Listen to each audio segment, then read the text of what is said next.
What? Yeah! Delete! What? Mamma mia! Delete! What? Thank God Donald Trump's a Hulkamaniac! Oh my God! Delete! Delete! Delete! Coming to you live from the False Finish Studios in Newburgh, New York, this is the most exciting, jam-packed wrestling podcast on the internet today. This is Spot Monkey TV. And now here's your hosts, Brandon Ligon and Michael A. Greco. And welcome everybody to another edition of Spot Monkey Radio. I am Michael A. Greco, the voice of the voices, alongside me always, a man that never takes vacation, that's here every week through thick and thin. He's like the postman, he always delivers. The producer produces the bones on the ones and the two, Tony Colangelo. I like to think that if I did take a day off, this whole thing would go to shit. I truly believe will, because I can't do anything but, let's speak. I don't know the technical terms of this company. You count down 3, 2, and then sometimes I have to remember that when I stop at 1. I don't say 1. Yeah. And here we are. It was like today in the group chat when you were like, I don't know the technical terms for all this stuff. Yeah, I don't know what the hell you guys are talking about. I'm trying to break it down like a simple thing. Yeah. You guys speak very, very slowly. Layman's terms, please. Exactly. And here we are to talk about another fun and exciting week of wrestling. Oh, yeah. WWE's coming off, I guess we're going to say, a good weekend? You're referring to the pay-per-view? Do they even call that anymore? What are they called now? Yeah, no, they're still called. Are they pay-per-views or are they special events? What are they? Yeah, because are they still on pay-per-view? Well, they're still on pay-per-view. Okay, so yeah, which technically, I wonder how that works, because the way it used to be is after 11 o'clock they shut off. They would. Yeah, but at this point, if you don't have the network and you're spending the $45, $50 if you're spending $60 once a month, you're a buffoon. Yeah, it makes so much more sense to just spend the $10 or $15 to just get everything one shot. Yeah, or just steal it from a friend. Like listen, if you're spending $60 on pay-per-views, then you're stupid enough to spend $60 on pay-per-views. All right, so right off the bat, I don't want to be negative, but since I'm known as a company guy, I'm going to be a little negative. I have problems with the split brand right off the bat, because on your first show, you have no Finn Balor, no Usos, no Bar, no tag team champions from either brand, no Drew, no Dolph. You're already missing so many key components from these shows. Yeah, this is this not a bad having? How long was this event? Well, we're going to get into that because too. They're starting to get much longer, and I think the more wrestlers you add, obviously, the longer the show's going to be. But if you're already figuring, we're already going over, then you might as well add them.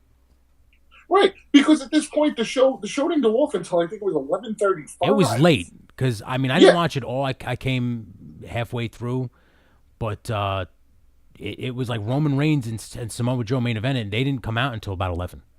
Yeah, it was way too long, and at this point, I think what you're going to have to do is you're going to have to start these things at 7. Yeah, like a friend of the podcast, Pun, said that. He said, "Man, they got to start these things at 7." Yeah, 100%, because it's getting later and later, and your true fans, you're going to start to lose, even though I guess now with the network, you can watch it at any time. Yeah, but I think this also plays into what happened in the main event. I think when you get to the main event, we'll discuss it. Mm-hmm. But all the people walking out, I think it had a lot to do with the fact that it was 11:30 at night, and they have to get home because they have work the next day. Yeah, if you're going to go that late, then you need to move pay-per-views to Saturday. Okay. I don't think that's a bad idea at all. It's either that or you start early on Sunday. Start earlier. Yeah. And you don't have all these wrestlers, but on the pre-show, the only match you had was Bayley and Ruby Riott, but then it's 45 minutes of talk. Yeah. Too mainstream, bro. Too mainstream. Too many. Give me an Usos Bar match on the pre-show. Just a quick 10-minute something. It's becoming way too mainstream.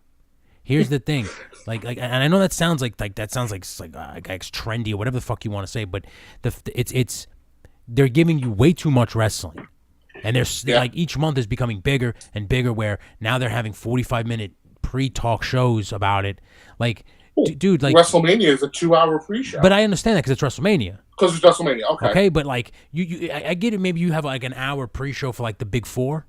Like you had one for Royal Rumble, you have one for Survivor Series and SummerSlam, and then and WrestleMania obviously gets the 2-hour one. But like 2 hour, yeah. Backlash doesn't need one. Right. Like these things don't need them. And what upsets me is, especially because I'm an old school promo guy or Yeah. a vignette guy before the Oh matches. my, I hate these new what promos, and I guess we'll what get to they're that later. showing you. No, but I mean what they're showing you in the video packages before on the pre-show is what they're showing you during the pay-per-view. And that's annoying because they show it 15 times during the pre-show, and then they show it again right before the match. Right before the match. It's to the point of like, all right, I don't care about this thing. Let's go. Let's get to the match. Yeah. Like, listen, I'm a huge fan of the WWE production team in terms of editing and graphics. Oh no, they I do. love Yeah, their I have graphics no team, issue. but, Yeah. There's only so much I could see the same video over and over again before I go, yeah, I get it. Miz and Seth Rollins don't like each other. Like Mm-hmm. And speaking of Miz and Seth Rollins, great way to segue into the show as it started. Teamwork. I really want to say this match should be up there for match of the year. It's on my TV right now. I'm taking a glimpse of it while we're talking, and so far so good. Can we just acknowledge how far Miz has come? Oh, Mike! Oh, come on! You were at the WrestleMania where he headlined. Yeah. To see how far from that day to where he is now. 1,000,000%, because that's probably the worst WrestleMania main event of all time. And you would know. You were there. Yes, it was. It just he wasn't ready for that spot at that time. No. You know, and then as he's gone on, he's gotten just better and better in the ring. Not only in the ring, but just the character itself. Yeah, that just goes to show you, man. Pro wrestling is literally just a waiting game. Yeah, like you just have to stay the course. I don't want to hear Miz went through the WWE system. He did. I don't want to hear enough. You know, he had tough times dealing with like guys like JBL. Uh-huh. He got ribbed. He got treated like shit. Yeah, his bags got thrown off out of locker rooms. Yeah. And he got thrown off of buses, and the guy is still there. You know, it just because he basically showed everybody that like he loved it, and it wasn't that there was nothing going to do. And next to maybe AJ, I'm going to say that Seth Rollins right now is probably as good as he's ever been. Yeah, but because you know what it is he hasn't been getting injured. He's been. I mean, this goes to show you the 5 moves of Doom thing is that's why it exists, because you just do a specific moves that you'll always do. And then it becomes like clockwork, and like it gets to a point where when you do them to each other, like you don't even have to tell the guy. The guy knows what's coming. But I also think a guy's got to buy into something. Like when he first became a face, none of us were really buying into it. I still don't buy into Seth Rollins as a face. Promo wise, he's not that good when he's a baby face. He's not, but I think he's getting better. He's becoming. You know what he reminds me of? He is right now at this juncture. He is the perfect Intercontinental Champion because he is the perfect workhorse. Yes. That you want, because he'll go out there give you 4 to 5 stars every single Monday if you need him to. Like that's how hard worker Seth Rollins is. He's a workhorse, you know. Yeah. But when it comes to like putting a mic in front of him, even when he was a heel, he was a little shaky. That's why he was always with the Stooges, the two, the J&J Security, whatever. Right, J&J Security. That's why he was with the Authority. He needed a hand. He needed someone to he needed a heat magnet because people love him. So it's tough for him to get over as a heel. And even like as a babyface, I just don't buy it because, like I said, when they cut promos, if you don't make me believe promo-wise, I don't believe anything else. I don't believe it, yeah. Well, I'll tell you this. As far as the match, the overall delivery, it makes me as happy as can be to say I personally gave this match an A+. Yeah. I think it's just as good as any match we've seen so far, and it was a WWE-style match. It wasn't... But you know what, though? I've said this from the beginning. WWE style matches, when done right, are the best matches ever. Like better than anything. They are the best when they're done. You know why? Because you're not just watching fantastic athleticism. You're watching a fantastic story play out. Like, that's the beauty of when WWE matches are done right. Unfortunately, after this match, it was all downhill from there, my friend. Sad that it opened the show, huh? It really is. It really is. Well, next up, you had Nia versus Alexa. All right, the match wasn't awful. Okay, it really wasn't. Did she really get hurt? Alexa? I saw some things. I don't know if that was true. Something about her shoulder. I don't know if it's a work or if it's true. I saw her cry. That's when I came in. That's when I turned it on. She was crying. Okay. And Nia Jax was cutting a promo in the ring about how like bullies, which is funny because she's gigantic, and then I didn't get it. I was just like, but you're the bully, right? Like, what? I don't get it. But whatever. You were the bully for the first 6 months. Whatever. I think after this, from what I gathered, from what I saw, the takeaway was it doesn't matter how big you are, you can still be bullied. Like they reversed the roles. Like the little one's gonna bully the big one verbally because she can't bully her physically. Even I'll tell you, the Alexa promos going into this with the whole being fat and stuff, her being bullied. Yeah, I thought they were some of her best heel work. I will say, out of everybody, like all the females, the best one to me personally, mic skill wise, is Alexa and Charlotte. Alexa Bliss. Yeah, and Charlotte. Oh yeah. Yeah, Charlotte's good. But Charlotte right now is a babyface, so she's restricted. When Charlotte's a heel, she's very good. And Alexa's the same way. I think Alexa's very good as a heel, but if you put her as a babyface, you put a mic in front of her, she can play the whole doughy-eyed, like, I'm a nice girl. She can play. You could tell, you see it in her face. She could definitely play that too. But I don't know if she will, since now that she plays such a good bitch. She plays such a good bitch that it would be hard to then flip and make her the nice girl. My only two real issues with this match was, one, it went a little too long. I think if it would have been cut by about 4 minutes, it would have been a lot easier to watch. Okay. And I don't like at times like Alexa was like dominating with Nia. Like she wasn't out quicking her; she was just dominating her. Like I said again, it was supposed to be like, I'm the bully, you're not. But you can't do it when someone is as big as Nia Jax.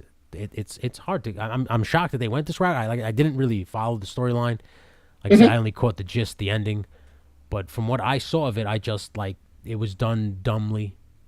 Like I saw what they were trying to do. They were trying to make her verbally bring Nia down. Bring her down. Yeah. And then she could physically attack her. But I think more context needs to be done.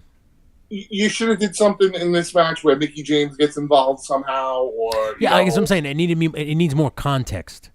Yeah, maybe if they had like Tamina with them, where Tamina could kind of maybe hold her own, then they could bully her in more ways than one. Like they could physically bully her as well as verbally, but it's tough because once you start to go that route, then all of a sudden you got to worry. Like I told you last week, then you got to worry about offending people because now you're crossing a line. Because they're crossing a line. They're towing a line where it's so hard, and especially nowadays, to do anything. Because if you say one thing, I'm going to give you something shocking. I actually gave this match a B-. I was a little generous, but at the same point, I don't think this was bad. Okay. I actually liked watching it. Like I said, I think it was actually it was better than their WrestleMania match. That's usually how it happens. Next up, you had Jeff Hardy and Randy Orton. Simple, good, solid match. It was funny? Last week you said this was going to be match of the night. I know. It was, you know what it was? It was two workers just having a nice...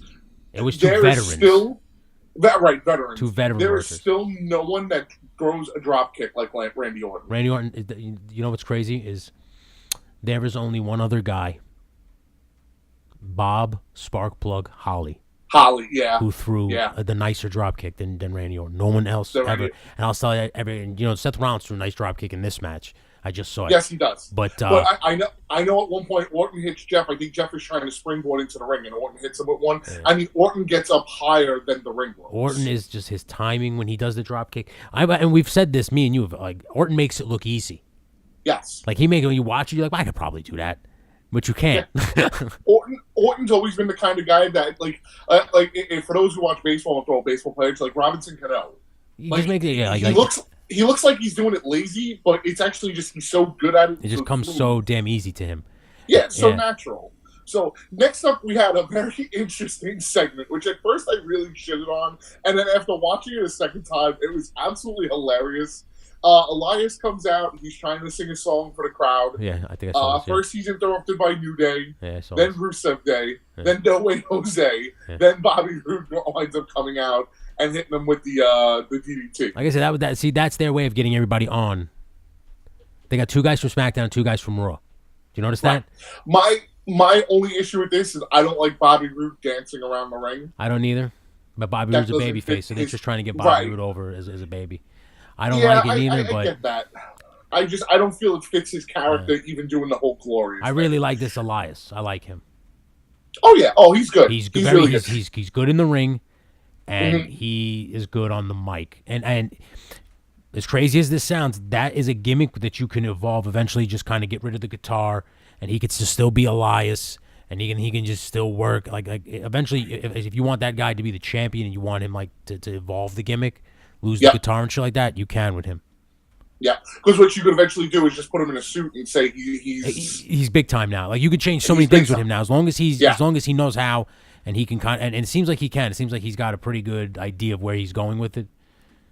So next up we had Daniel Bryan taking on Big Cass. I told you he was gonna I told you Daniel Bryan was gonna. You're right. Big Cass sucks. Can you just admit it? He does. Thank you. He does. And terrible. I don't He's like terrible. I don't Big like. Cass, you I suck. don't like the. I don't like the booking in this match only because I hate that he got him right to the ground and he taps right away. You know my thoughts about Especially- submissions in pro wrestling. So Especially if Big Cass is going to get right back up and beat the shit out of him. yeah. You know, like I wasn't crazy.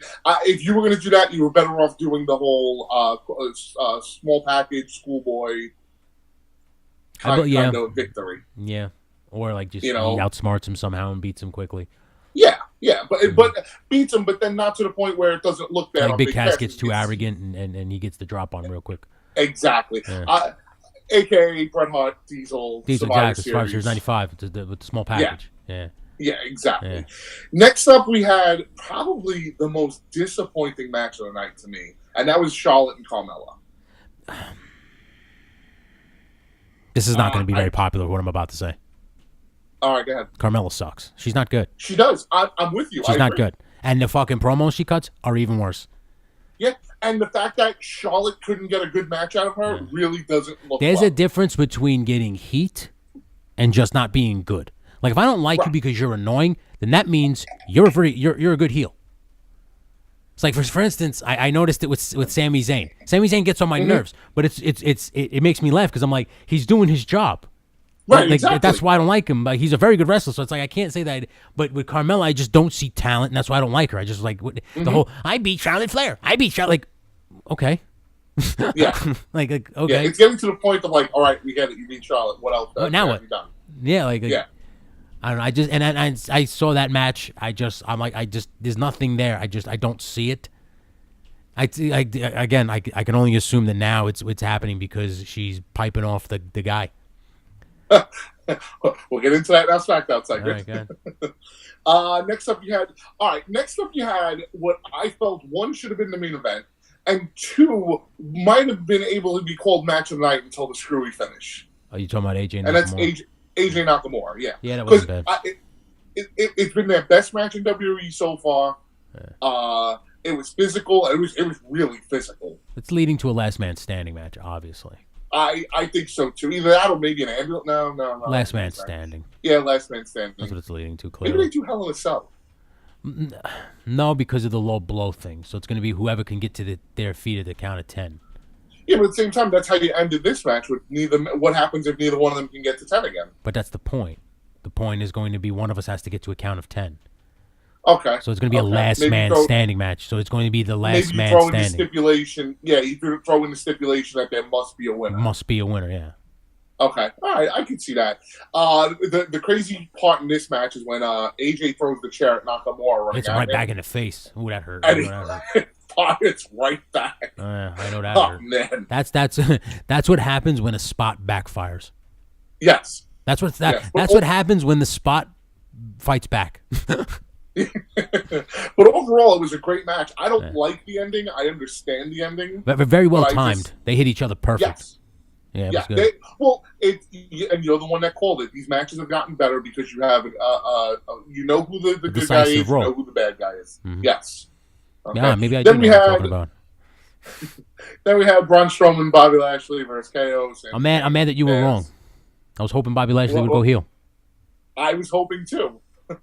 But no. Apparently, WWE doesn't No. want to That do match that. sucks. Bobby Lashley sucks. Please fire him. Let's move on. Then we get to the main event. I feel bad, All but I right. think, like I said, the people left because it got late. How late? It was late. How late it was. Yeah. You know, I hate what they do with Roman sometimes. I know. Like, I hate giving Roman the Hogan Cena treatment of, you're going to get the crap beat out of you the entire match, 5 moves of doom, 1, 2. It's not even 5 moves of doom. Because Yeah. all you hit him with was the spear, Yeah. you know? And you also killed Joe's momentum because now you're saying, okay, it takes Roman Reigns 6 spears and he can't beat Brock Lesnar, but 1 spear he can beat Samoa Joe. It gets so irritating, dude. It's like we said this It last week. wasn't a bad I just match. don't know. I don't understand when this became the norm, when an entire building not only boos you, but walks out. Because I mean, let's be real here. I'm giving Roman a pass here, saying that it was late and people wanted to go home because of work. But people probably were like, "This is the fucking main event. I stayed all the way till 11:15 for this. I'm going home." So all I'm saying is, you've shoved him down people's throats now long enough. You clearly can tell he will never be what you want him to be. So let him be what he may want to be. Give him a shot And as a heel. Let him develop something. And like I said this to you last week, and then it will turn organically. He will become a babyface organically. Yes. You have to let the crowd accept him, not you. the new thing now is he's going to get the Daniel Bryan treatment of it's going to be the Authority constantly screwing him over. It's not going to work. It's not. It's not going to work at all. It's going to keep backfiring. They don't like him. That is not the person that they championed. That's not the person that they want to be their guy. If you would have, first off, when the Shield broke up, if you would have just left Roman without talking, if he would have just been that strong son type, and then like eventually come out of his shell, but let him develop something. Okay, even if you would have let him work as a heel for a while, who cares? Let him be the monster that he was in the Shield. You gave him was in the Shield. Yeah. You gave him this soft egg personality where he was just this punk bitch essentially, and now he really shows because he keeps losing to Brock Lesnar. He never beats Brock Lesnar. Talking about Sylvester and the cat on Looney Tunes. It's dumb. It's yeah. I don't know, dude. Yeah. And like I said, it's a shame because they've painted him into a corner now where it would take a while, even if you do turn him heel, it would take a while for it to become organic and for them to accept him again because you've tarnished his name so badly. Yeah. Just that, I just hope I'm not off base by saying this. Like I'm just saying, I can't be the only person who thinks this. Like that they're doing this way of thinking isn't working. And you need to change it. That's what everybody's thinking, but they're not changing it. And I don't know if it's just the stubbornness of Vince not wanting to, or I just don't know what it is. But it's all I remember is to the point back in the day when people started to boo you, there was a pretty clear indication that you were going heel soon. That you were turning heel eventually, and you did. I never, until John Cena, I've never once saw people start booing somebody, and then they just kept it the same. Right, but then at the same time, John Cena was still getting cheered by children. This guy's just getting booed Roman Reigns just gets booed, straight booed by kids. Kids don't even like him anymore. The bottom line is this. Again, this goes back to what I am saying. I am not an asshole, but women love Roman Reigns. That can't be your only reason. That's all I'm saying. That cannot be the all reason. I'm saying. I'm saying. I'm not going to say you're an asshole, but I think you're completely wrong on that. I don't think so. I think because kids don't like Roman Reigns and grown men don't like Roman. Who's left to like Roman Reigns? Vince McMahon. Vince McMahon always supposed to give the fans what they want. How come he's not giving the fans what they want? When was the last time that happened? All right. Okay, exactly. When was it hasn't happened. I honestly, it's not like, look, with Cena, you could always say the thing of, well, the kids were generating money, so it didn't matter. Roman's not generating that kind of money. All I'm saying is the last time I saw this kind of reaction was 1996 when the only people who liked Shawn Michaels, apart from little boys, were girls. And men booed him out of the building in 96 in the Garden. Yeah, but but see, that was the New York crowd. No. Then when he went, yes, but that was just that's what the crowd is now everywhere. Everywhere you go, it's just like it is there. That's what happened. Yeah, but at some point, a change needed to be made. But look, okay, and Shawn went heel. But you see what I'm saying? They started to boo him, and Shawn went heel. So clearly, there is somebody within the company saying, "Nah, I just think there's something there with Roman as this." I just don't know who it is. But they need to be. I don't understand why Vince would say that. Because listen, I don't give up. To me, I would. You could fire me for all I care. I would look Vince right in the face and go, "That entire building just booed your guy out of the fucking building, booed him out. I don't care where we are, Canada, America, wherever we go. That crowd hates him. They hate him. Give them a reason to." Listen, I listen to enough of other people's podcasts. When Vince is hooked on something, it's not going to change. That's bullshit. He's going to go with it until the very bitter end. Yeah, well, I you know what? This just, like I said, I don't know if it's maybe him being senile. I don't know if maybe it's his daughter taking over the company. I don't know if it's Shane McMahon just being, I don't want to say liberal, but being more on the left side, just trying to go. And I'm only saying that because of pop culture. Pop culture is a very lefty side But thing. see, I don't think any of that matters. Yes, to it does. When it comes to pro wrestling, follows the pop culture. So whatever pop culture is. I agree. But see, I agree with you with that where it comes to like Finn Balor and coming out in the rainbow colors. Or, guys not being able to say certain things. Yes, but Roman political Reigns being correctness a is good guy. a huge thing now. But what kind of political correctness is Roman Reigns being a good guy? Oh, that I can't. That I'm just Right, talking about. I'm talking about the overall product in general. Oh, Tony, I'm sorry. tired of your, Because the bottom your line is Roman Reigns shenanigans. gets tied up into this whole bullshit product that you see now. And it's all bullshit. Listen, John Cena to me was the first and last of his kind. He was the type of guy who could be both a babyface and a heel. Because little kids and women loved him and grown men only hated him. Roman Reigns gets booed across the fucking board, except for women. Yeah. So the only logical thing you think of is, well, women love him, so they're just gonna let him be a good guy. But I don't know why. No. Because to me, if he started to act like a bad guy, women would probably like him more. Because I honestly, this is one time that I'm going to say you're completely wrong. I don't think so. Because I think if you turn him heel, he wins everybody over. You keep him as a babyface. The only fans he has right now. Remember how everybody used to say to John Cena, "You're only But women don't generate enough income for the company that you could do a decision like that. Little kids. No. do. What I'm saying is, Vince McMahon will see on paper or whatever that Roman Reigns is still generating T-shirt sales, or he's still generating some kind of draw. But it's because girls go with their boyfriends and they see. But I don't think it's that much of a draw. Like you don't have.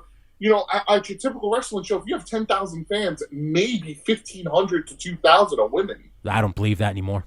I might have believed that a couple years ago, but I don't believe that anymore. No, Tone, I've been to a lot more WWE events lately. Well, then, if that's the case, then someone needs to seriously go back to the drawing board and tell Vince McMahon that his way of thinking is just completely not working. Like, the shit, I mean, like I said, it worked with Cena because he was 50-50. Roman Reigns is 75-25. No, Roman Reigns is 90-10. I don't know. I would give you 15. I think more women are watching wrestling now, a lot more. And I'm not saying this negatively. I agree, but I just think at the same time, it's not the reason why they're keeping him face. I think that Vince is is determined to prove that this guy will work as a face. And no, it won't. Where if you remember, every great face in the company at some point was a heel. Yes, but they were a heel. Right. Not a face heel, where they were acting out face and getting booed. Right, no. Guys, because even Cena was a hardcore heel. Yes, but Roman Reigns never got that opportunity. Exactly, which is why I think it's not. Like, I mean, think about it. You turned Dean Ambrose heel. You turned Seth Rollins heel. They both went organically face. They started out as heels. They started to get like that's all I'm saying is if you would have just let the man be.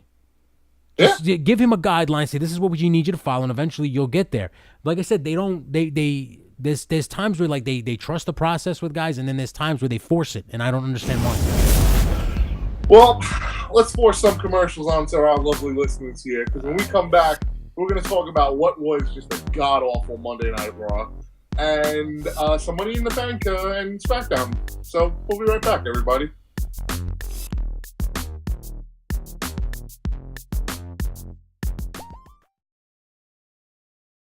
Don't miss a single moment of Capital Wrestling Television by subscribing to our Twitch. Twitch.tv/Capital Wrestling not only gives you a brand new episode every Monday night at 7:05, but exclusive content like Capital Wrestling's World War IV Live, exclusive Match Zero content, Capital Wrestling Binge Mode Marathons, and the upcoming Level Up with Stephen James and more. Push the button and subscribe to Twitch.tv/Capital Wrestling. Be sure to check out FalseFinish.com, your source for all things False Finish Productions. Check out great content like The Nerd Site and Spot Monkey Radio. We also provide production services for any event, big or small. To inquire, hit us up on our website at FalseFinish.com. That's FalseFinish.com.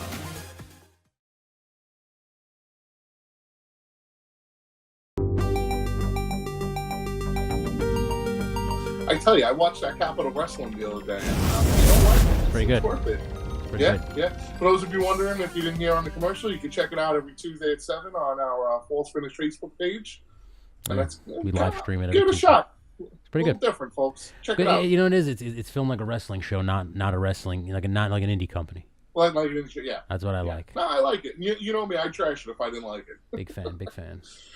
All right, so now we get to Monday Night Raw, the day after Backlash, and we open up with KO and Kurt Angle, and they're talking about KO wanting a spot in the Money in the Bank match, and he feels he deserves a spot. Yeah. So what we find out also is, I don't want to jump ahead too far first, that it will be 8-man Money in the Bank, 8-woman Money in the Bank, and I do believe there will be a tag title Money in the Bank from what I'm hearing. That's interesting. Yes. From Raw, it's going to be 4 Raw competitors, 4 SmackDown competitors. So we open the show with KO saying he deserves a spot. Kurt Angle makes a match with him and Braun Strowman for one of those spots. Mm-hmm. Once again, like the night before, the opening match is the best part of the night. I'm just getting a little fed up. Like the Braun Strowman gimmick thing where he ran around and he hit Kevin Steen. Yeah. It was good the first week. It was kind of funny the second week. Now, all right. We get it. Yeah. Well, it's WWE milking something as much as they can. It was really good the first time. Right. Okay the second time. I'll accept it at Backlash. But now? But now this is the third time in a week you're doing it. Yeah, dude. Give it a rest. It's like when a comedian finds a bad... It reminds me of Banya from Seinfeld. That's gold, Jerry. Gold. Like just real bad jokes. I'll tell you this. I'll tell you this much. I thought the match was as good as could be. It was nice seeing Braun work with someone different. Mm-hmm. And both guys looked great in the match. Braun goes over. Braun's the first participant that'll be in the Money in the Bank Alexa Bliss ladder match. But it was overall was really, really a good match. The next 2.5 hours, dog shit. I mean, that's basically. Unfortunately, that's basically what Raw's been reduced to. The main event. Well, but then we get to the main event. The main event was good. It was Sami Zayn, Roman Reigns, and Finn Balor triple threat, where a winner would be placed into the male Money in the Bank. Roman setting up for the spear. Out of nowhere, Jinder comes out, trips him. I think basically what they're doing now is they're going to take Roman out of the title picture for a while. Yes. Just they like I said, they're trying anything. They're throwing anything up against the wall, hoping that if they keep him babyface, that eventually it'll. But I'm telling you, the only thing that's going to work is you turn him heel, you loosen the reins a little bit, no pun intended, and you just let him be him. Yeah, and you know what? Him and Jinder will be a decent. I don't think so, but okay. I don't think they'll have great matches. Jinder Mahal's not good. Although that one joke he said about, he referred to somebody as like a cartoon character. I thought that was funny. No, the big joke he got in trouble with was the Nakamura joke. He said something on Raw. It was real funny. And I forgot what it was, but go ahead. Raw is just, it's not good. Yeah, no. If you just want to skip to SmackDown, we could skip to SmackDown. Yeah, we can. Ember Moon won the... actually, you know what? I won't say... Ember Moon, Ruby Riott, and Sasha was a decent match for qualification into the... You're adorable. Money in the Bank. It was okay. You're adorable. It wasn't... I'm being honest. The rest of it was garbage. They put a lot of stock in Ember Moon, I'll tell you. They are, but it's you know what? She just got called up. That's what you have to do. Yeah. Her song is very annoying. You really? I kind of like her song. You know what it is? It's like it's just like that Braun Strowman thing. It's okay the first time, the second time you hear it. By the third or fourth week when you've heard it now, you're like, oh god, this song's so annoying. It reminds me of AJ Lee's song. Light it up, light it up. That song was funny the first few times you heard it, but then after a while you're like, oh my god, this fucking song. Our friend of the show, Bobby, aka Doug, likes that. Yeah, they hate that fucking theme song. I can see him listening to that in his garbage truck as he's driving around. Anyway, SmackDown opens with SmackDown GM Paige, who I have to say it hasn't been as awful as I thought it would be. Only for the reason of you only see her like once a week. I saw that long-winded promo that she cut in the ring. It wasn't good. Oh, I didn't see it. I didn't see the promo. I just it wasn't good. It was not good at all. She you don't see much of her, so it works. But when she does speak, it's not good. So I don't foresee this lasting very long. I just see it lasting to a point where, like, once that movie's done and over with, she might phase out. But I don't see it lasting very long because she's like when Vicky Guerrero was GM, you felt Vicky Guerrero. Oh, she got a ton. Yeah, like you knew. Vicky Guerrero didn't even need a theme song. Yeah. That's how good Vicky was. Like, she just came out saying, "Excuse me." That's all she needed. Like, that's what I'm saying. Like, she was a heat magnet. Like she was the only person I've ever been at a building with where she came out and she was cutting a promo, and the people were booing her so loudly I couldn't hear her talking. You couldn't hear, yeah. Okay, so Paige will never get that level.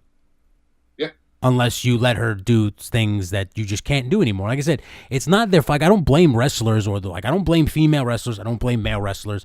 And like sometimes I think we overblame the writers. I really think it's the constraints now of what you can and cannot say because you're going to get into trouble. Like you say one wrong thing, next thing you know, there's like 10 different groups and they're all fighting you. And so it's like when these guys are writing, like, well, what can they say? What can't they say? What can we do? It's tough. That's all I'm saying.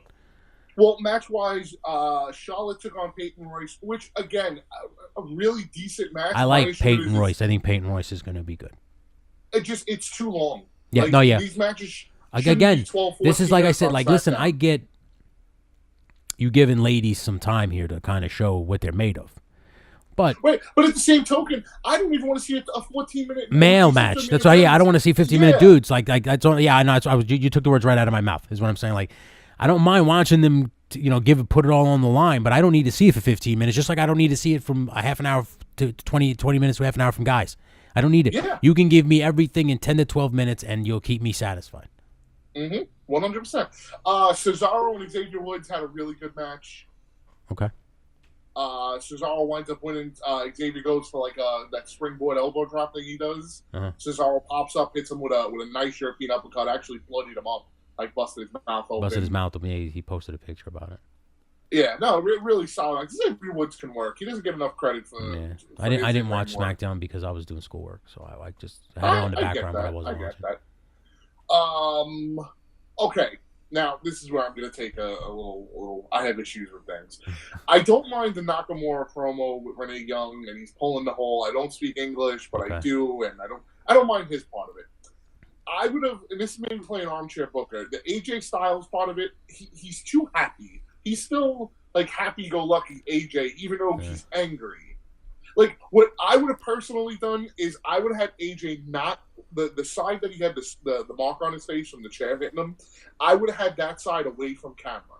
And had him just so angered and enraged that he doesn't show that until the very end. Well, you've already changed the promo because he's angry in your promo. He wasn't angry in the other one. Right, and that's what Let me guess. They opened up on that. Yeah, of course. Yeah, they wanted you to see it. Yeah, that's usually how they do things because they want you to see the realism of what they're going. Renee introduces him, and as he walks in, it's the first thing that they show. They want you to. What I'm saying, like they're trying to establish like the wounded warrior, the wounded champion is still here. Like I get what they're trying to go there, but I like yours. Like she should have went up to AJ. He should have been mad, but what he should have done was he should have said things like this coward, blah blah blah, and then Renee Young should turn and go, but AJ, you kicked him in the balls too.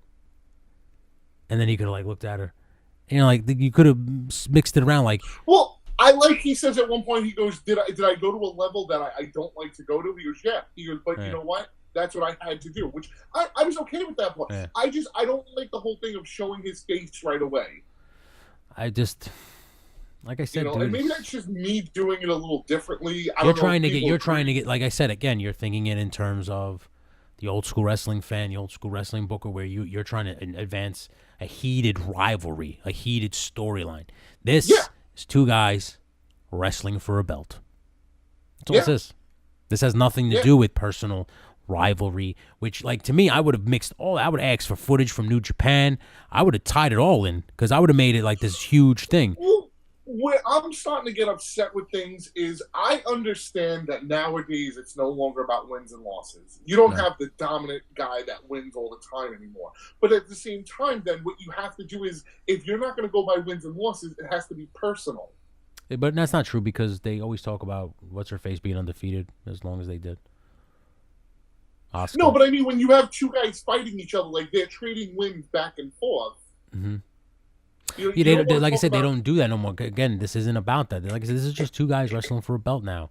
This isn't some like I said. That's why I would have used stuff from Japan and stuff. I would have been like, this heated rivalry didn't start here; it started there. And like you Right, show yeah, footage yeah. of them fighting, and you show all kinds of crazy stuff, and you say like AJ came to America, and then Nakamura followed him here because this isn't done yet. This rivalry is far from done, and who is the better man now that they're both here in the States? And They're both here, yeah. and then you could have done that whole low blow thing, and then like where it's like, yeah, did I do the wrong thing? Yes, but he was doing the same thing, and that's what you do when you want to be the best, when you want to be the winner. Right. No one wants to be the best anymore. Everybody just wants to be the champion. Like there's like I don't. And like we both always say, that it's the title doesn't make the man. It makes the title exactly. Yeah. Yep. I just So I don't get it. now is the part of the show where I take great offense with our wrestling internet community. Okay. Okay, so the main event of the show is Rusev taking on Daniel Bryan. Winner gets in the Money in Solid the Bank. match. Yes. Winner gets put into the Money in the Bank. Solid match. Really good. You know, you got two really good workers, so you shouldn't expect anything else. You get a little interference from this guy on the outside, the singer, Aiden English. Aiden English. But at the end of the day, Rusev had worked on Bryan's ribs so much, and from the beating from Big Cass the night before, Rusev winds up winning cleanly. Okay. I have no issue with that at all. No. Okay, because I think they're gonna maybe turn Daniel Bryan. I have a feeling. That wouldn't be a bad idea. Would be kind of shocking. But now, where I have an issue is for the last 6 months, internet wrestling fans have been going fucking crazy over, you have to push Rusev, you have to push Rusev, you have to push. He gets the loudest pops. Everyone cheer Rusev Day. And he goes over on AJ Styles cleanly, and it's, over on Daniel Bryan cleanly, and it's, you're burying Daniel Bryan. How could you have this guy beat Daniel Bryan? What the fuck do you people want? Can I say something? Sure. Okay. Let's just say, look at the camera when I say it. Wrestling's fake. Doesn't matter who wins or loses, you fucking schmucks. Daniel Bryan may lose today, but in a couple weeks, he may be the WWE champion. It doesn't matter. Yeah. It is a story. And it's not even that. You guys wanted two idiots wrestling for belts. You got it. Now, don't complain that there's no story involved and there's no such thing as getting buried anymore because no one's advancing. Like I said, this is pro wrestling's version of Moneyball. And there's no such thing as superstars. They're all just wrestlers. One guy gets hurt, the other guy comes in. That's it. It's How just about this? And this is something I know you'll love because you're part of the reason why I think like this. Okay, maybe Daniel Bryan somehow, some other way, winds up facing AJ Styles at SummerSlam for the title. That's all I'm saying. Like hello. But wait now, guess who wins Money in the Bank? The Miz, and the Miz cashes in on Daniel Bryan. Hello, like people are so stupid, but not even that. Like you. Daniel Bryan might have lost Money in the Bank because they're setting up for Daniel Bryan versus The Miz, and they don't want him involved in that yet. Yes. Like that's what I'm saying. Like people are so stupid. Like let it develop before you knock it. Like I usually wait till the end to critique things. Like I wait to the pay-per-views to then look back on the storylines to see, well, what did they do that for? Why did they do it? And where did they think that they were going as to when they did it? Like, you can't just see like that clearly. When I watched it, because I did watch that, when I saw that part, you clearly know what they're setting up for. They're setting up for Daniel Bryan versus The Miz. Like they're setting that for that. He's sitting on the ring at the end of the show. He's frustrated. Yeah. He doesn't know what's next or what to do next. Now, what you do next week is you have The Miz say something smart to him. Yeah. Not even that. You have like The Miz qualify because he lost. Didn't he lost his qualify? Right. The Miz qualified. He beat Jeff Hardy. So he qualified. So now like I personally want The Miz to win. And I think your idea if they do it that way is brilliant. You have somehow Daniel Bryan get back into the title picture by SummerSlam, win, Miz cashes in. Now you already figured out your WrestleMania. You already figured that out. Or you have something for Miz till at least Royal Rumble. Yeah, that's all I'm saying, dude. Like, You know, you have 6 months of TV for the Miz. Yeah, people stupid, man. They don't get it. They just yeah. You know what it is? It's like I want what I want. I want it now. That's just how they are. And now what you're doing is now you're setting up, okay, you have Miz and Bryan for 3 months. Then you go into Miz and AJ Styles for 3 months. Now, instead of where before he had this shit title reign going against nobody. Well, he fought Orton and then Cena, but it was just bad. The booking was bad. Now you're setting him up for success, not failure. It's not even that. It's just he's wrestling guys who are better than him, which in turn is going to make the Miz better. Yeah, exactly. Okay, and the Miz is going to make them better because the Miz is much better on the microphone than they are. And I'm going to tell you, I will honestly say it was probably WrestleMania 29. It was the pre-show he fought Barrett, and then the next night in Jersey he fought Barrett again. With Vinny Continental belt. For the Intercontinental title, and they swapped it both nights. That's where, really looking at the Miz, I said, okay, he's starting to go. Yeah, like he's getting the. Like I said, what happens is you work so much that your body starts to, the muscle memory starts to kind of understand everything, and then it becomes like clockwork. And the more you practice, I'm sure he trained for weeks and shit like that, months and years. Like, and you keep, and then he goes on the road for fucking as many days as they go on, and he works. Eventually, it has to catch on. Eventually, he has to figure it out. And then he's like, okay, I know now. I know what to put here. I know what to do here. All that needed to come up with him was his development of his character, which I felt like hit the peak at WrestleMania. That's when he kind of that's when he put the stamp on, like, I'm a Hollywood guy. This is where I'm going to go with it.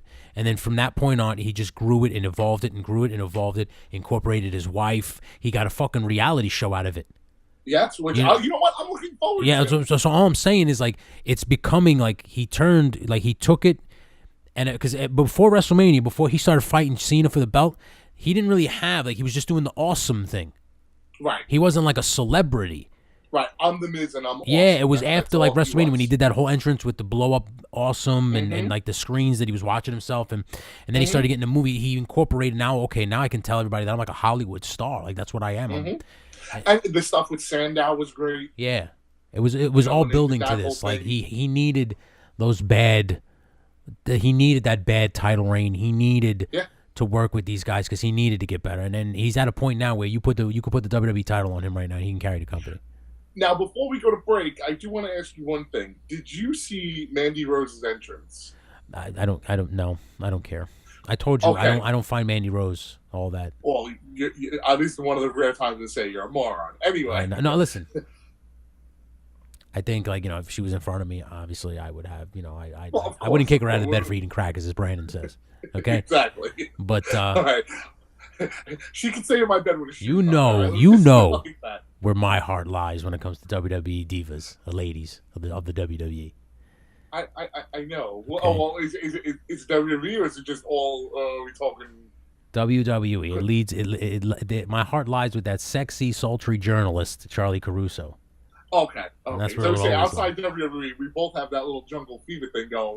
With Brandy Rhodes. Do you see her? What an Amazon queen she is with that broken shoulder, broken clavicle, still wrestling. Beautiful. But I want to actually compliment WWE for once for how they do Mandy Rhodes' entrance. As she walks out, she's as clear as can be in the picture, and everything around her is like... It was blurry. They want her to be the main focus. It's very good. It's very smart. Yes. Yeah, it's a really good idea and a good concept. Well, that's what happens. Like, now she, what it is? She's probably not walking out with that other girl, that MMA chick. So, they probably made her walk out with her because she's like not attractive. So it just made Mandy Rose look that much more attractive. Look even more attractive. So now that Mandy Rose is coming out by herself, you have to just blur everything around her because nothing comes close to what she looks like. Right, and you know what? That's a great idea. Yeah, like the one thing I'll say about Mandy Rose is like she looks like a Barbie doll. Yes. Okay. My only big thing with her is I don't like the fact that she wears stilts. Next time she wrestles, take a look at her boots. Her boots are ridiculous.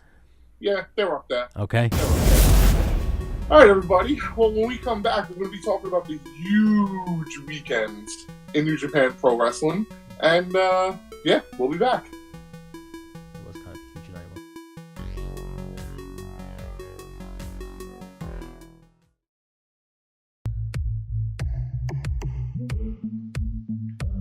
This is John Harder wanting you to check out the Hardway Podcast, the flagship show of Hardway HQ, exclusively on thejohnharder.com. Comedy segments, guests, even a Stu Hart appearance or two. like his shoulders. Check out thejohnharder.com to listen to the Hard Way podcast.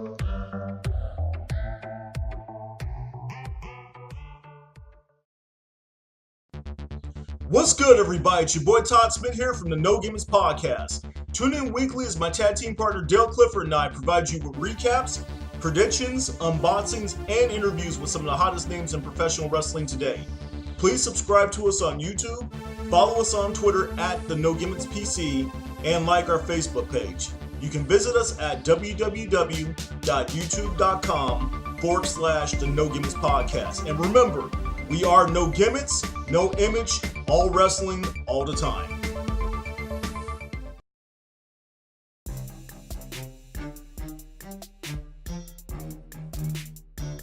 And we are back, ladies and gentlemen, and here we are talking about New Japan Pro Wrestling's Dontaku. I don't want to say that right. Before you go any further, the one thing we didn't touch on in the beginning of the show, and I really want to touch on real quick because I just saw it, was that amazing spear from the Greatest Royal Rumble through the cage.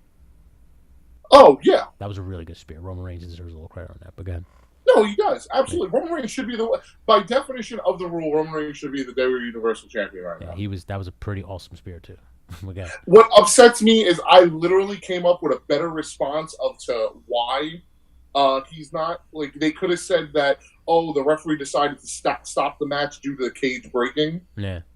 Instead of the whole, Roman Reigns was out of the cage first. No, he wasn't. Dummies. Okay. Right. Anyway, New Japan Pro Wrestling Dontaku show was last weekend. 2 nights, awesome. Mm-hmm. Awesome both nights. Night 1, the main event, Kenny Omega, which I was not surprised because it's Omega, but I was surprised that Adam Page was in the main event. Okay. And you know what? He shined. Like, he looked good. But you know what? Maybe that's why he was in the main event, because maybe they're trying to see, like, maybe this guy is the real deal and we want to see. Let's put him in the main event against Omega, and let's see if he can deliver. Yeah, and he did. He was. I mean, Omega goes over in the match, but overall it was a solid, like, fun match. Also in the night, Cody Rhodes defeated Ibushi with a vertebreaker, if there ever was one. Can I just say, Cody Rhodes, to me, if he doesn't win Wrestler of the Year, it's like a travesty. Yeah, the guy's everywhere. He's going to come to a point where he won't be able to be ignored by WWE, and WWE's going to be like, listen, we really want you back. In this match, there was a really stiff table spot. It's the one thing that, like, if I say ever to New Japan that they got to do something about. It's them little ass tables that don't break.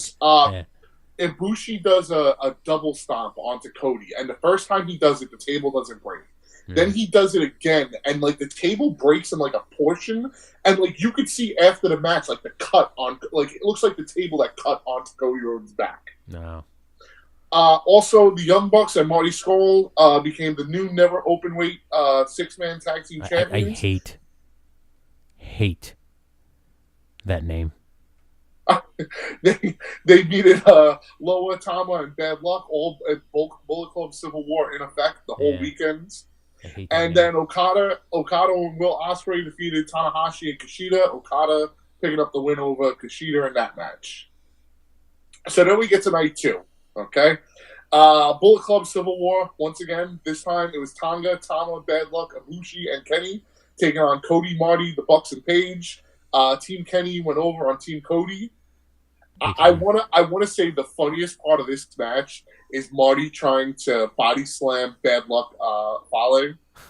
And he gets all pumped up and he does the Hogan and he lifts him up and Fale falls right on top of him for the cover. After the match, they all kind of, like, do this thing of unity without Cody and Kenny, because Kenny had chased Cody off to the back. Okay. And all the Bullet Club members do the 2 sweet. You think maybe the Bullet Club just kicks out both of them? You know what? I do. I have a feeling that's exactly what I'm thinking. I think they're just going to kick out Kenny and Cody. And, like, the Bucks are just going to be the leader. Okay. That's not crazy. Well, I wouldn't mind seeing... maybe Page, but one of the Samoan ones. Okay. Being leader. Yeah. You know, one of the original guys. Yeah. Also in the night, Will Ospreay defeated Kushida. Ospreay does this new move, which he calls the Stormbreaker. Big surprise. Shocker. Yo, listen. You could clearly tell Will Ospreay's a comic book fan. Oh, he is. Just which by I the have way no his issue gear with. is, by the Yeah. way he acts. He sets the guy up in basically like a Dominator type, like on his shoulder, and spins and winds up like hitting some kind of like spinning RKO kind of thing. I can already see how he does it. The momentum of the guy carries him off the shoulder, and then he catches him by the neck and drops him.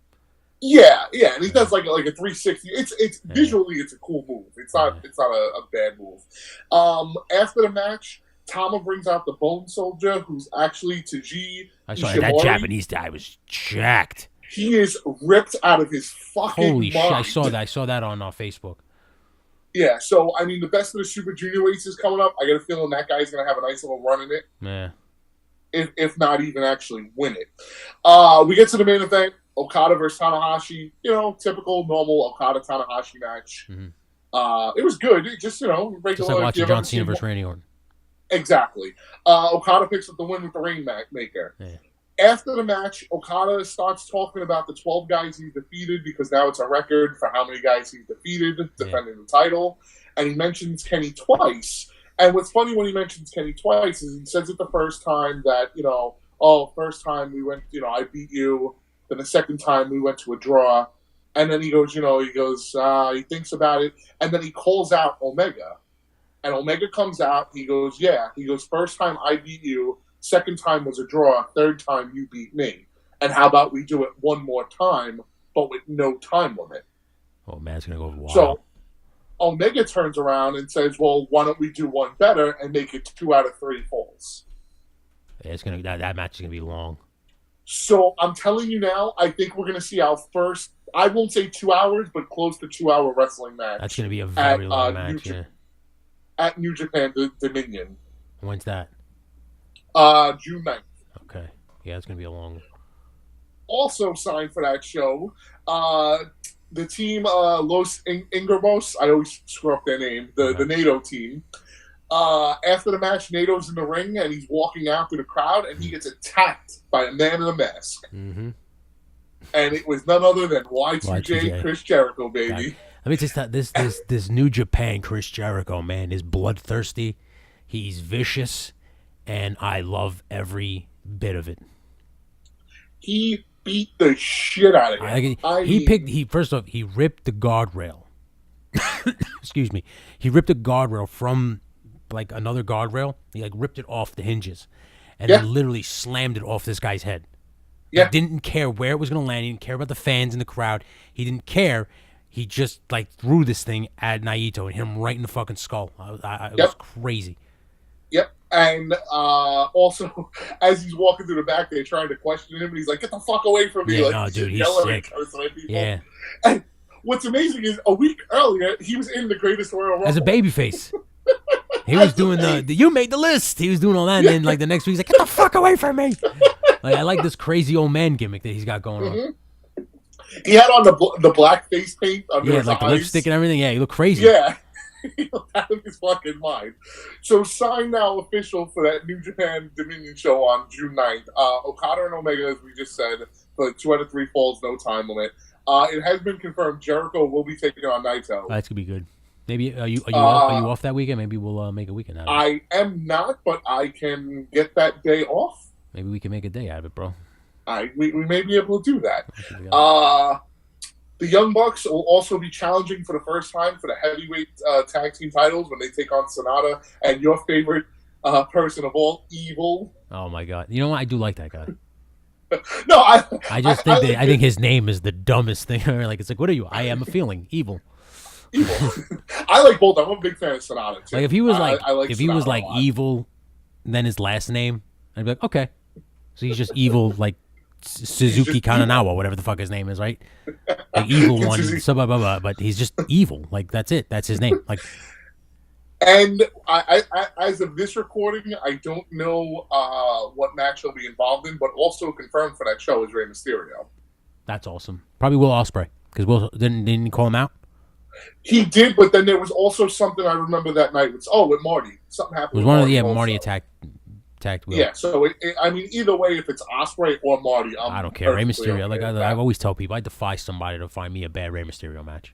You're absolutely right. Yeah, Defy me. absolutely. I defy you. I Defy get me. what I get when people say that he does get annoying, but match wise, Yeah. like Dude, it's, you know, it's I always tell good. people, listen, in the world of the WWE Universe, Rey Mysterio will always and forever be the Spider-Man to pro wrestling. Yeah. So what Spider-Man is to Marvel Comics, to me, and people may look at me like, "Are you fucking crazy, buddy?" I'm not. Go back through the annals of time and tell me that man, like when it came to watching wrestling, he didn't remind you of Spider-Man. Because he reminded me of Spider. That's why I loved him so much. Yeah. That's why I still love him today. Well, buddy, that's pretty much all we got for this week. Like, again, breeze through it like easy like Sunday morning, my man. This weekend, ROH has their War of the Worlds. Actually, I think there was actually an event last night. I don't know the results, so I don't want to look like a jackass and start Makes saying sense. all There's things. always I'm not next sure. week. But for next week, we'll have all the results from that. Also, we'll have more talk on Money in the Bank, favorite Money in the Bank moments, all that stuff. And, Tony, I have a question. There's a rumor going around that John Cena may have a new main squeeze. Can I just say that either way, John Cena's a god. Thank you. I agree. Like, either way, John Cena is the man. But how grimy, if it's true, and we're talking about John Cena potentially messing around with Carmella, if it's true, how grimy is Carmella in this? Oh, whole thing? 100%. Like, he just broke up with Nikki Bella. They were supposed to get married. Well, Here's my thing. I think, in all honesty, and you may think I'm crazy, but I don't know. I think that the whole engagement was a farce. And they were like, listen, this crowd expects this. So just get on one knee, propose, wait about a year, then it'll go sour, then you can break up. Well, I'll give you crazy. I mean, we have friends of the show that think the whole thing is a work, that they're really still together. I go the opposite way. I think they've been broken up since like January, February, and they just had That's what I'm so saying. much I think invested they've been broken up for a while, but they were like, let's just ride this out a little bit and then we'll announce it. Maybe they're doing it for the show, the Total could Bellas be. show. So they're probably like, let's just do it this way. Or it could be a work for the Total Bellas. It's tough to tell with these shows. But who knows? Yeah. I mean, it's not a big deal. If John Cena is fucking with Carmella, like I said, he's a straight up G, and I tip my cap He's to got him. either way. If he's But still banging Nikki Bella, you know or he's what? banging In all Carmella. honesty, I tip my cap to Carmella. Great stick to jump on in order to get to the top. Now you're the women's champion. Congratulations. You've done the right thing. Well, folks, we're going to do a couple quick plugs. False Finish, like we've said now the last 2 weeks, we have a website. We promised it. You got it. Check it out. Lots of fun content. Lots of great shows. I'm actually updating it on Nerd Sunday. site. What's that? So I'm actually updating it on Sunday. There you go. Check out the Nerd site. All the podcasts we've had. 2 boys, a goat, and a dancing bear. Did I get that right this time? 3 boys are going to Dancing Bear, but that only All right. comes out during Game of Thrones, and Game of Thrones ain't coming out until like 2020, so we're good. All right, so we got to walk for that. I will be on that since I'm a Game of Thrones expert. Man, now, I'm by a the big way. time Game of Thrones expert. And we got a ton more content coming. Maybe some new stuff. Send us your ideas. We're open to new ideas. A lot of wrestling stuff coming up this summer. Great things, and like Capital Wrestling. Hey, check out Capital Wrestling every Tuesday night on our Facebook page at 7. We live stream it every Tuesday at 7. We might have a couple of huge surprises coming our way. We're hoping. We're hoping. For the producer of the producers, Tony Colangelo, the bones and the ones and the two. For the voice of the voices, Michael A. Greco. Have a good week, everybody. Ba-ba-da-ba.